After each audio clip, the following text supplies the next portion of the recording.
Wa innama, kata Syekh Hudhudi rahimahullahu ta'ala, wa innama bada'a yang qasimul hukumul aqli li annal mukallafa matlubun bima'rifati ma yajibu fi haqqillahi ta'ala wa ma yajudu wa ma yastahilu wala yuhkamu ala syai'in bi annahu wajibun au jaizun au mustahilun hatta ya'rifa haqiqatan dzalika. Dan sungguhnya memulai musannif dengan membahagi hukum akal, karena bahwasanya orang yang mukallaf itu dituntut dengan mengenal barang yang wajib pada hak Allah Ta'ala dan barang yang harus dan barang yang mustahil, dan tiada dapat ia menghukumkan atas sesuatu dengan bahwasanya ia wajib atau ia jaiz atau ia mustahil hingga diketahui akan hakikatnya itu dahulunya. Yakni tiada dapat seorang menghukumkan sesuatu hukum hingga diketahui dahulu akan artinya.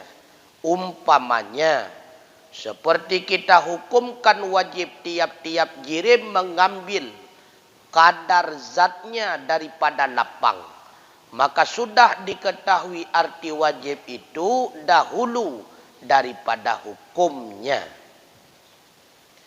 Jadi kenapa pembahasan di dalam ilmu tauhid didahului dengan definisi daripada wajib akli, mustahil akli, dan harus akli? Karena pembicaraan tauhid berputar di atas hukum akal. Jadi sesuatu dapat kita katakan wajib apabila kita sudah tahu apa definisinya wajib. Sesuatu bisa kita hukumkan mustahil bila mana kita sudah tahu apa definisinya mustahil. Dan sesuatu bisa kita hukumkan jaiz bila mana kita telah paham apa itu definisinya jaiz. Maka sebagaimana uraian kita Sabtu yang lalu, wajib akli. Apa itu wajib? Mesti ada menurut akal. Mustahil akli. Apa itu mustahil? Mesti tiada menurut akal. Apa itu jaiz? Jaiz boleh ada, boleh tidak ada menurut akal. Lalu timbul pertanyaan, kenapa kita berbicara masalah tauhid mesti dengan ilmu akli? Karena berbicara tauhid itu berbicara dalam ruang lingkup khabariyah, bukan indrawiyah. Allah hanya memberitahu kepada kita di dalam Al-Quran bahwa Dianyalah yang menciptakan segala langit dan bumi. Maka untuk memantapkan keyakinan kita bahwa dalil itu menunjuki bahwa benar Allah itu ada, maka dibutuhkan dalil akli. Nah, makanya berbicara tauhid adalah berbicara dalil akliyah. Jadi dasar daripada dalil pembahasan tauhid tetap dalil nakli berupa ayat Al-Quran dan hadis yang mutawatir. Maka kembali kita membahas sedikit kaitan dengan wajib, mustahil dan harus. Sabtu kemarin kita sudah membahas wajib itu terbagi dua. Ada wajib daruri dan ada wajib nadhari. Ada mustahil daruri, ada mustahil nadhari. Ada harus yang daruri, ada harus yang nadhari. Apa itu daruri? Mudah dipahami. Apa itu nadhari? Sulit dipahami. Butuh kepada mengerahkan pikiran dan mencari bukti-bukti ataupun penelitian. Itu nadhar. Maka contoh wajib yang daruri. Setiap benda mengambil kadar kekosongan sebesar benda tersebut. Itu mudah dipahami. Ataupun 1 tambah 1 wajib 2. Itu mudah dipahami. Ataupun setiap benda kalau tidak bergerak pasti diam. Nah, itu namanya wajib daruri. Mesti begitu. Dan mudah dipahami. Kalau wajib nadhari, contohnya Allah wajib bersifat dengan kudrah. Allah wajib bersifat dengan ilmu. Nah, maka kita dapati wajib di situ mesti harus mengerahkan pikiran dan meneliti kembali. Yang kedua, mustahil daruri, sesuatu yang tidak boleh ada menurut akal dan mudah dipahami. Contoh, setiap benda tidak pernah bergerak dan tidak pernah diam.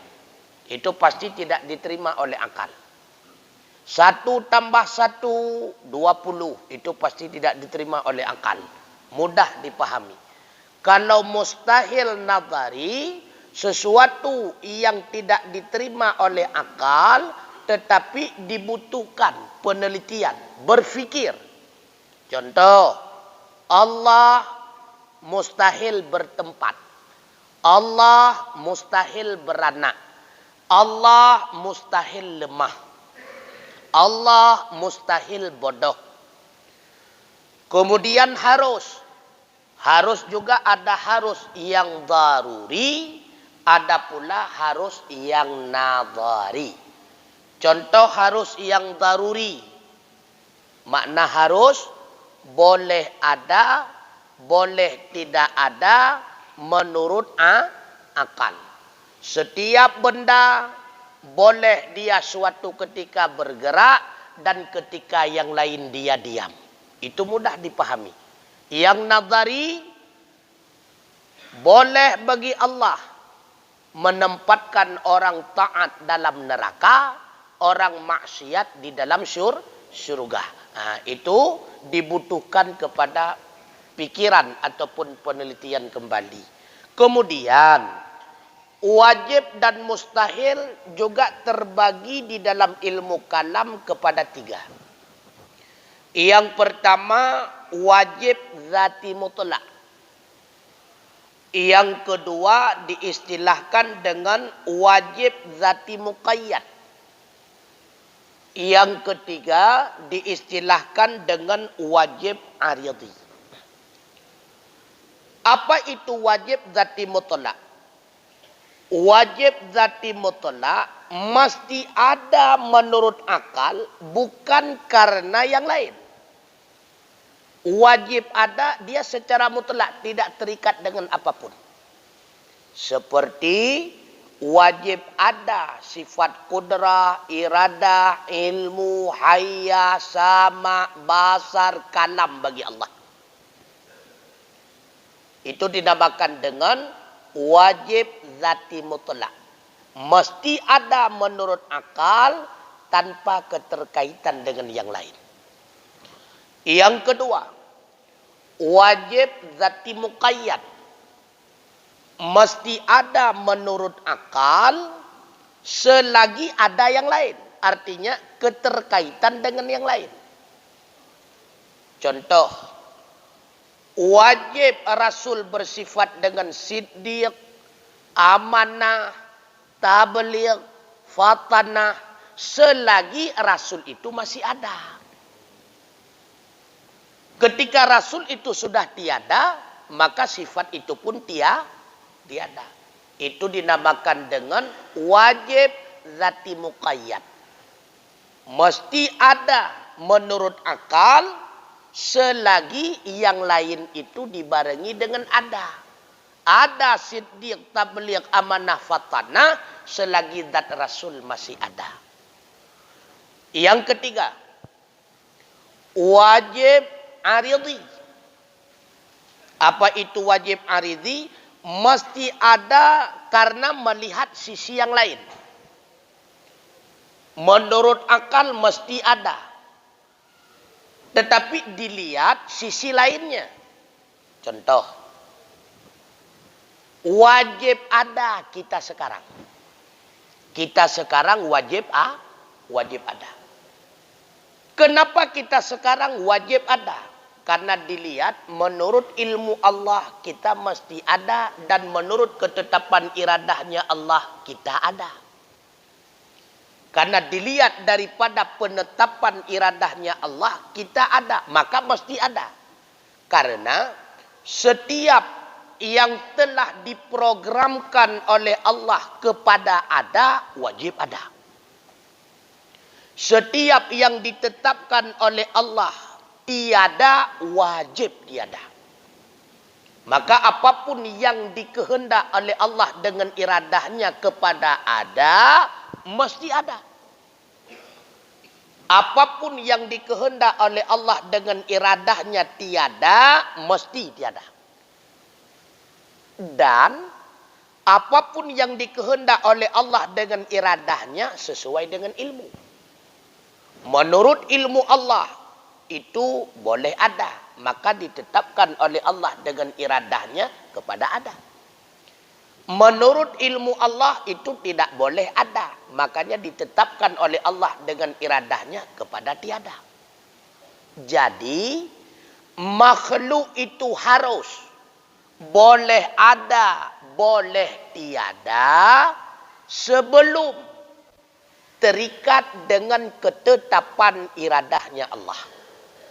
Kalau sudah terikat dengan ketetapan iradah Allah, maka mesti ada. Tidak boleh tidak ada.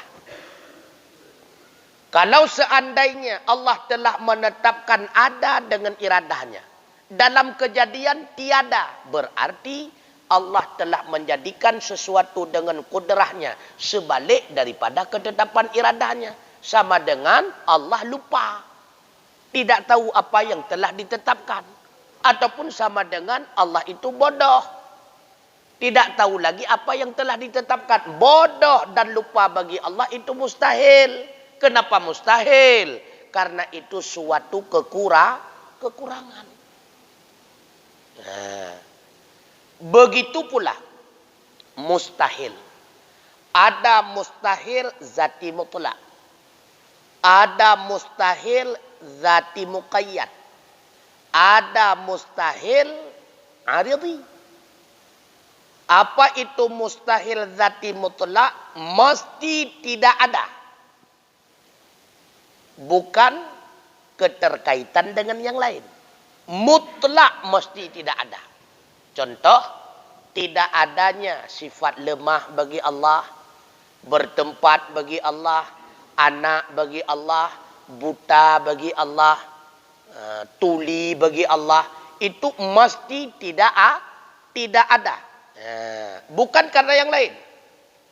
Mesti tidak ada secara mutlak. Yang kedua, mustahil zati muqayyad.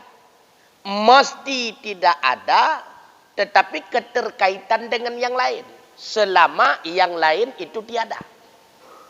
Itulah lawan daripada wajib zati muqayyad. Ketika zat Rasul sudah tiada, maka mesti tidak ada lagi sifat siddiq, sifat amanah, sifat tabligh, sifat fatanah. Jadi mesti ada sifat tersebut, keterkaitan selama Rasul itu ada. Ketika Rasul sudah tiada, maka sifat itu pun tiada. Itulah yang dinamakan dengan wajib zati muqayyad dan mustahil zati muqayyad.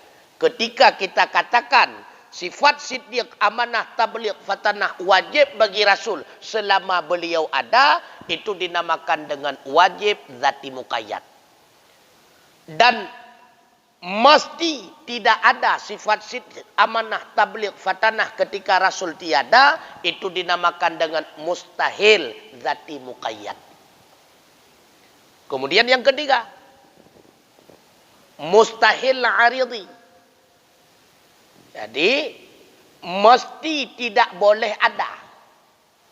Mesti tidak boleh ada dilihat dilihat dari segi yang lain. Segi apa? Segi menurut ilmu Allah itu tidak boleh ada. Di segi karena tidak ditetapkan oleh Allah dengan iradahnya. Contoh, mustahil orang laki-laki itu hamil. Menurut akal, mustahil orang laki-laki itu hamil. Artinya apa? Mesti orang laki-laki itu tidak hamil. Kenapa kita katakan mesti? Kemestian itu terjadi karena menurut ilmu Allah tidak boleh ada. Dan Allah tidak menetapkan dengan iradahnya yang demikian. Makanya tidak ada. Paham? Nampom nunggu? Mopom juga deh kabere. Ya. Kemudian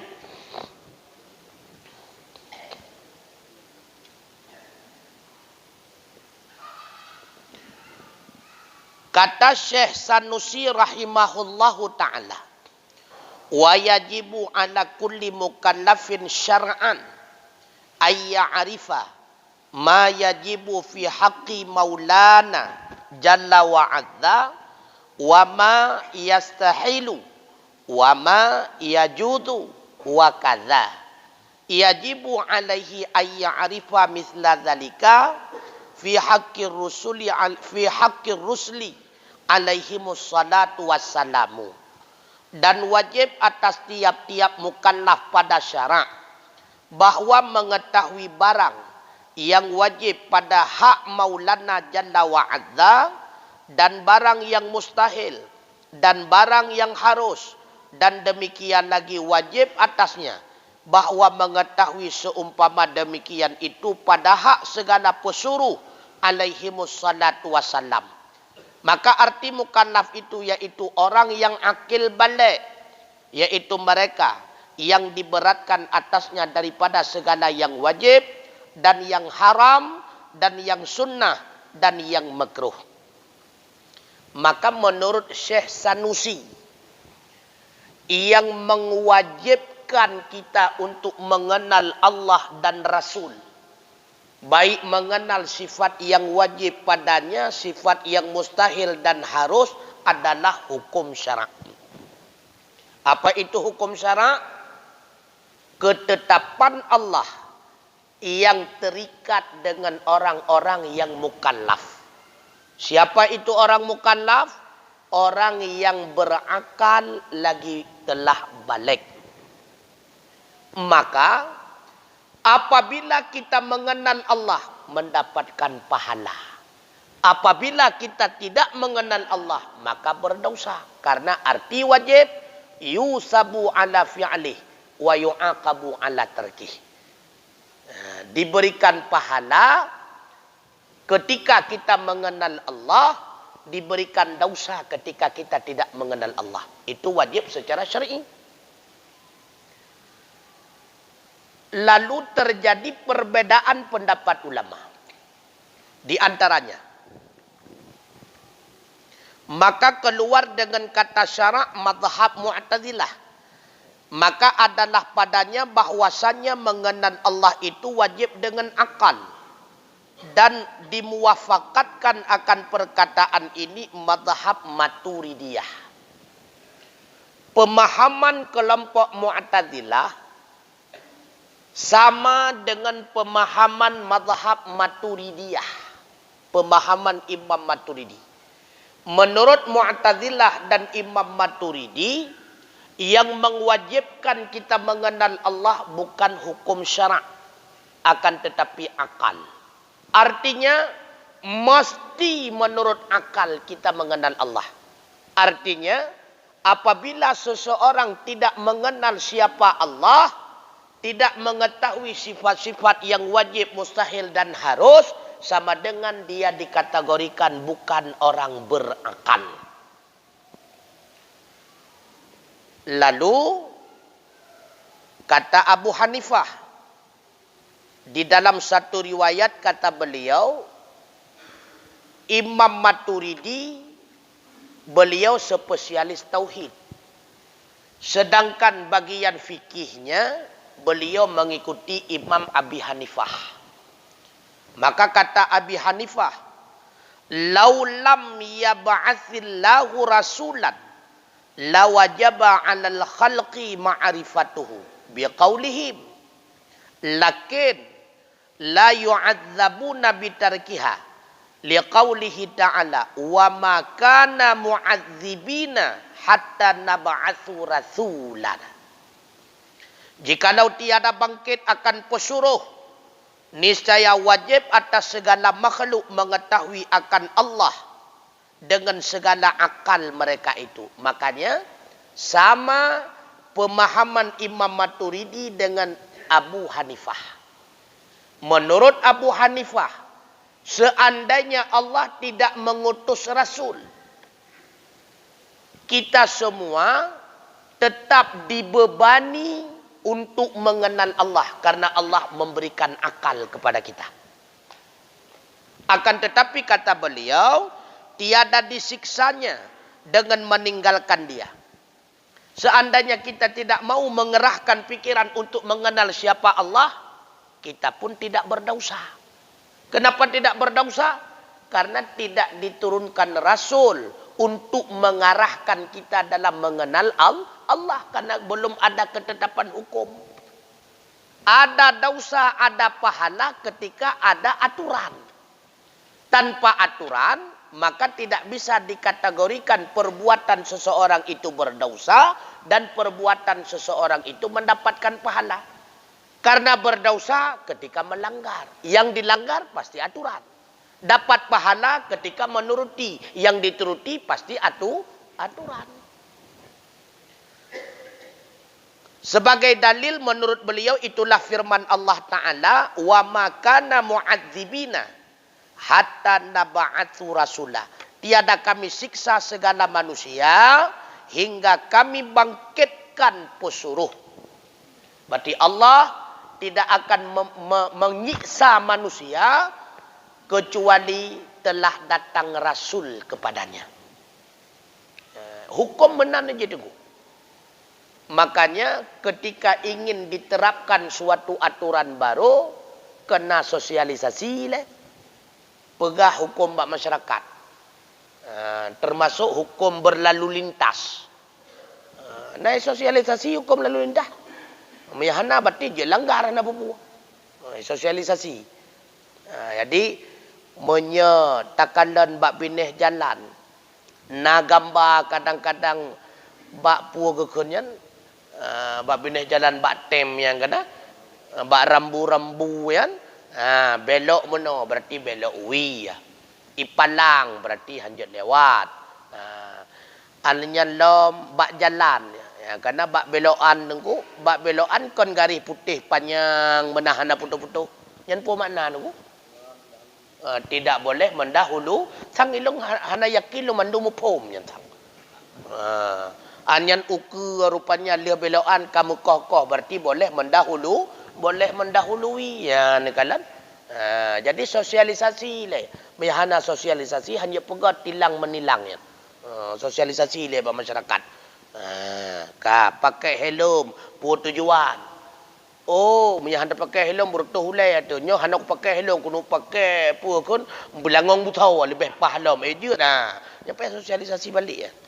Maka Allah menurunkan mengutuskan Rasul untuk mensosialisasi hukum. Ketika telah disampaikan kepada umum manusia, barulah hukum itu dapat diterapkan.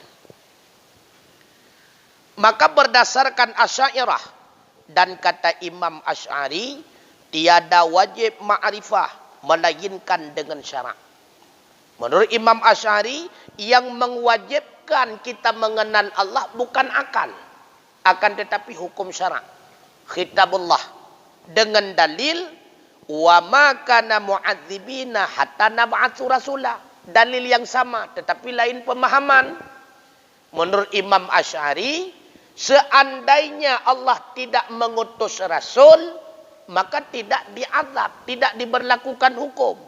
Dengan sebab tidak diberlakukan hukum, maka tidak terbebani kepada manusia untuk mengenal siapa Allah. Ya, ini kalian. Makanya menurut pemahaman Imam Asy'ari, tiada ada hukum dahulu daripada ada syarat. Nah, lebih awal hukum daripada syarat, hana. Ya. Jadi syaratnya dah dibangkit Rasul. Menyegolam kebangkit Rasul berarti hana hukum. Nyo ke dasar. Orang yang hidup pada masa fatarah tidak berlaku hukum. Bahkan karena belum na Rasul. Siapa Imam Asy'ari? Ya, nyo butatu sawanyo le baik Asy'ari nyo Asy'ari je. Di segi mazhab fikihnya beliau mengikuti Imam Syafi'i. Makanya kebanyakan ulama-ulama Syafi'iyah mengikuti mazhab tauhidnya Asy'ariyah. Karena pemahaman tauhidnya Asy'ari bersamaan dengan pemahaman tauhidnya Imam Syafi'i. Beliau merupakan seorang anak yang ayah beliau ahli hadis dan beliau keturunan daripada Abu Musa al-Asy'ari. Siapa beliau? Itulah seorang ahli yang melakukan mediasi antara Muawiyah dengan Sayyidina Ali. Itulah kakek beliau, Abu Musa al-Asy'ari. Jadi yang melakukan mediasi antara Ali dan Muawiyah itulah Abu Musa al-Asy'ari, kakek beliau. Ketika ayah beliau meninggal, Imam Asy'ari usia 10 tahun. Beliau dititipkan kepada ahli fikih dan ahli hadis. Makanya dalam usia yang muda, beliau sudah paham hadis dan fikih dalam mazhab Syafi'iyah. Karena ibunda beliau menikah kembali kali yang kedua dengan profesor ulama besar dalam mazhab Mu'tazilah yang namanya Al-Jubai. Al-Jabai. Nah, yang pegang Al-Jubai kan? Nyan Mu'tazilah, ahli Mu'tazilah. Lalu beliau belajar tauhid kepada ayah tiri beliau. Itulah Al-Jubai. Maka awal-awalnya Asy'ari itu berpaham dengan paham Mu'tazilah. Kapan Asy'ari keluar daripada paham Mu'tazilah? Ketika usia beliau 40 tahun. Jadi beliau semakin gundah. Karena melihat pemahamannya paham Mu'tazilah agak melenceng. Suatu hari beliau bertanya kepada guru beliau, sekaligus itulah ayah tiri beliau, Al-Jubai. Wahai guru kami, seandainya seorang kafir itu meninggal, tempatnya di akhirat di mana, kata beliau. Maka Al-Jubai spontan menjawab, neraka. Kalau seandainya orang yang mukmin yang dewasa meninggal, tempatnya di mana? Surga. Kalau seandainya anak kecil yang belum akil balik meninggal, tempatnya di mana? Tengah-tengah, bukan di surga, bukan di neraka. Itu jawab Al-Jubai. Kemudian Imam Asy'ari bertanya kembali. Seandainya anak kecil itu berontak. Dia bertanya kepada Allah, ya Allah, kenapa engkau matikan diriku dalam keadaan kecil? Seandainya engkau matikan diriku dalam keadaan dewasa, sungguh aku akan dapat menikmati surga. Jawab Al-Jubai, wahai anak kecil, saya ini Tuhanmu yang maha tahu. Kalau seandainya aku matikan engkau dalam keadaan dewasa, sungguh engkau akan mati dalam keadaan kafir. Lalu Imam Asy'ari bertanya balik, kalau demikian orang yang mati kafir dalam keadaan dewasa, dia pun bisa berontak, ya Allah, kenapa engkau matikan diriku dalam keadaan dewasa, padahal engkau sudah tahu aku ini mati pasti dalam keadaan kafir. Hendaknya engkau matikan diriku dalam keadaan kanak-kanak sama seperti dia supaya aku tidak masuk neraka. Disitulah terdiamnya Al-Jubai. Maka keluarlah beliau daripada paham Mu'tazilah. Beliau pun mendirikan pahamnya sendiri. Itulah yang dinamakan dengan paham Asy'ariyah. Maka paham Asy'ariyah ini sama hadirin sekalian seperti pemahamannya Imam Asy'ari. Dan ada sedikit perbedaan dengan Imam Maturidi. Di antaranya, menurut Imam Maturidi, yang mewajibkan kita mengenal Allah aqliyah. Sedangkan Asy'ari, sama seperti Imam Syafi'i, yang mewajibkan kita mengenal Allah adalah hukum syara'. Dan ada beberapa perbedaan yang lain yang tidak signifikan, hanya seberapa. Maka, menurut pemahaman kita Asy'ariyah, karena syaraklah yang menetapkan segalanya, berarti baik dan buruk itu pun tidak bisa dihukum menurut akal. Maka baik sesuatu bila mana dianggap baik oleh syarak, buruk sesuatu andai kata dianggap buruk oleh syarak. Karena menurut pemahaman Asy'ariyah, akal tidak mampu mengetahui sesuatu yang baik dan yang buruk. Karena baik dan buruk itu tidak melekat pada suatu perbuatan tertentu. Mampukah akal mendeteksi itu baik? Tidak. Karena baik itu tidak melekat dengan diri perbuatan. Itu buruk. Mampu. Karena buruk itu tidak melekat dengan suatu perbuatan. Maka atas dasar paham Asy'ariyah, segala yang diperintahkan oleh Allah itu semuanya baik. Dan segala yang dilarang oleh Allah secara tegas, itu semuanya buruk. Tapi kalau seandainya larangan itu tidak tegas, bisa dikategorikan kepada makruh atau ibahah, itu masih dapat dikategorikan kepada baik. Sehingga pemahaman kita Asy'ariyah hadirin sekalian, berdusta itu buruk. Kenapa buruk? Karena berdusta dilarang oleh syarak. Seandainya berdusta itu diperintahkan oleh syarak, maka sungguh berdusta itu baik. Kenapa mencuri itu buruk? Karena dilarang oleh syarak. Kalau seandainya diperintahkan oleh syarak, berarti mencuri itu baik. Kenapa mengupat itu buruk? Karena dilarang oleh syarak. Kalau seandainya diperintahkan, berarti baik. Maka baik itu tidak melekat pada diri perbuatan, dan buruk pun tidak melekat pada diri perbuatan. Itulah pemahaman kita Asy'ariyah. Kemudian, ada pertanyaan? Waktu singkatan yo. Nah pertanyaan? Lanjut. Hana tepu bertanya. Nah buka. Dan kata musannif, ayya arifah. Bermula hakikat ma'rifah itu yaitu al-jazmul muwafiqu lil haqi an dalilin. Jazam yang muwafakat bagi hak dengan dalil. Dikatakan seseorang itu mengenal Allah, yang diistilah di dalam ilmu kalam dengan ma'rifah. Apa itu ma'rifah? Yang dimaksud dengan ma'rifah jazam. Apa itu jazam? Keteguhan di dalam hati. Itu namanya jazam. Menyebahasa katanya, da ita ta ite te haligrobah. Yang geken jazam. Keteguhan di dalam hati yang sesuai dengan kenyataan yang sebenarnya. juga dibarengi dengan dalil. Itulah yang dimaksud dengan ma'rifah. Keteguhan dalam hati yang sesuai dengan sebenarnya dalam kenyataan dan dibarengi dengan dalil. Itulah ma'rifah. Maka jazam di dalam hati tapi hanya sesuai dengan yang sebenarnya, itu namanya jahil murakab.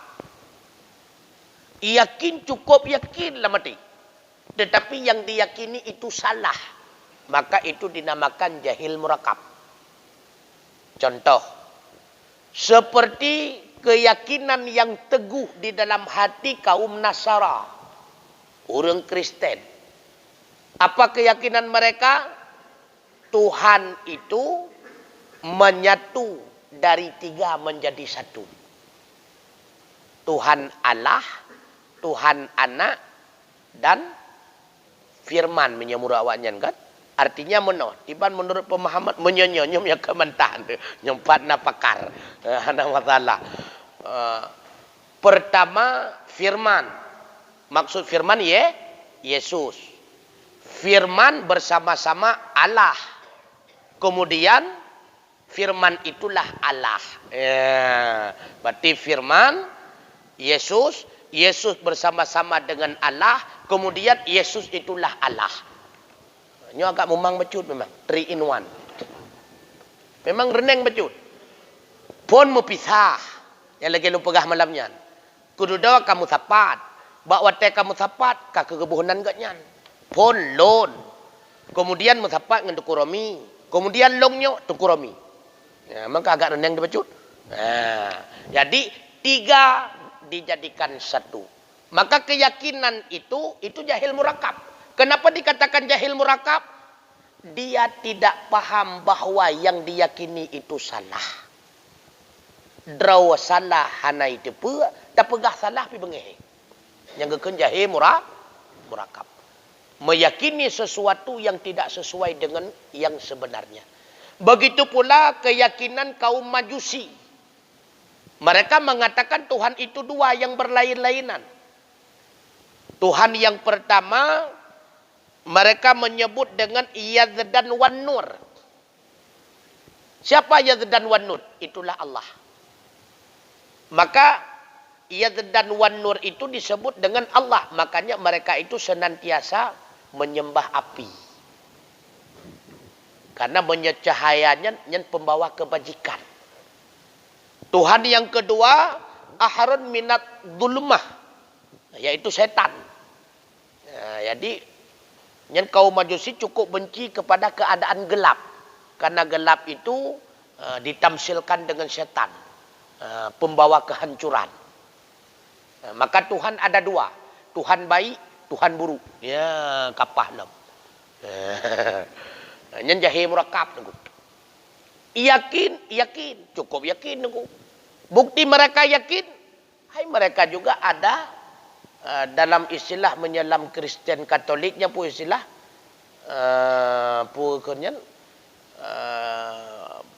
ya dakwah lapangan mita pun misionaris ya. Misionaris. Kenapa nama misi misionaris? Karena mereka sangat yakin begitulah agama yang benar. Sehingga mereka ingin merekrut orang lain untuk meyakinkan keyakinannya. Bahkan haitem terbiat dari agama tersebut. Karena keyakinan. Memang yakin. Makanya ketika kita mengkaji yang namanya tauhid. Mesti kita harus logis. Pakai akai. Menyahana logis. Itu bukan tauhid. Kalau tidak logis. Itu bukan tauhid. Maka dalil pokok memang ayat Al-Quran. Tetapi untuk memantapkan pemberitaan yang telah diberitakan di dalam Al-Quran. Maka butuh kepada logika. Contoh. Di dalam Al-Quran Allah berfirman. Allahul ladzi khalaqas samawati wal arda wa ma bainahuma. Allah yang menjadikan 7 petala langit dan 7 petala bumi dan segala isi di antara keduanya. Allah yang menjadikan matahari Allah yang menjadikan bulan. Lalu ada yang bertanya, apa buktinya semua itu diciptakan oleh Allah? Nah, nyokahek dia tunggu. Apa buktinya? Ketika dikatakan apa buktinya, disinilah dibutuhkan dengan pemberian pemahaman yang logika. Menyahana logis, saya petih tunggu. Apa buktinya? Karena lagi lun pegawai. Selama lun kana kena udunya, langit kana, bumi kana, mataura kana, bulan kana, laut kana, Tuhan lun ngenkah. Pakan berhutat ke pegah lekah. Pun rajih langit hana, kududo baruna gepena li Allah. Selama nalong kana pakiban berhekah merdeka long pegah bakah. Berat tengku. Yang kehina butuh kepada ilmu akliyah. Apa buktinya? Langit, matahari, bulan itu ciptaan Allah. Apa buktinya? Maka payah tabuktikan ilah bahwa seluruh makhluk ini awalnya tiada. Nyoy le payah buktikan. Maka jawaban apa buktinya? Buktinya semua itu dasarnya tidak ada. Langit, matahari, bulan itu semua awalnya tidak ada. Itanya ulang. Apa buktinya semua itu tidak ada? Karena semua itu menyamai dengan diri kita manusia. Di mana kesamaannya? Sama-sama berubah. Getanya manusia berubah dari ubud, raya, tuha, mati. Langit juga berubah.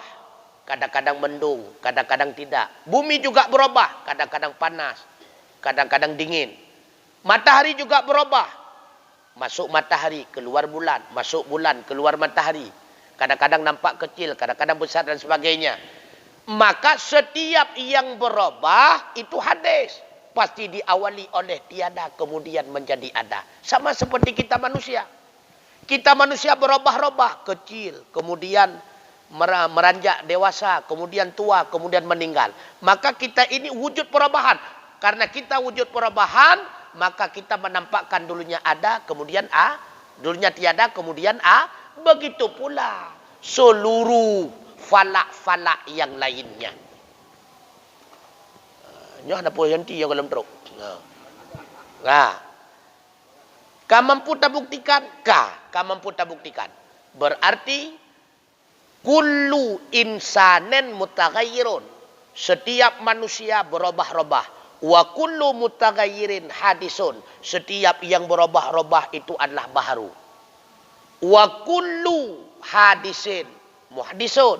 Muhtaju ila muhdisin. Setiap yang baharu butuh kepada pencipta. Maka dapatlah kesimpulan. Wa kullu insanen yuhtaju ila muhdisin. Setiap manusia butuh kepada pencipta. Lalu dapat qadhiyah yang kedua. Samakah manusia dengan matahari dan bulan? Sama. Sama-sama pun hana kedua barona. Berarti kullu mutaghayyirin hadisun. Wa kullu hadisin yuhtaju ila muhdisin. Setiap yang berubah-ubah itu pasti hadis. Baharu. Setiap yang baharu butuh kepada pencipta. Siapa pencipta? Itulah zat bernama Allah. Dari mana anda tahu namanya Allah? Allah menyebutkan diri namanya dalam Al-Quran. Allahul ladzi. Seolah-olah Allah berkata, nama saya Allah. Sayalah yang menciptakan 7 petala langit dan 7 petala bumi.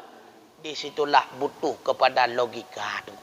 Maka menyehana tak pakai ilmiah logika hantro untuk memantapkan iman. Mutuleh kali dalam pemberitaan untuk memantapkan nyawa yang perlaya teguh. Maka tanpa iman yang mantap, maka hana gekira getanyo ma'ari wallahu a'lam bissawab wa ilaihil marju wal ma'ab. Assalamualaikum warahmatullahi wabarakatuh.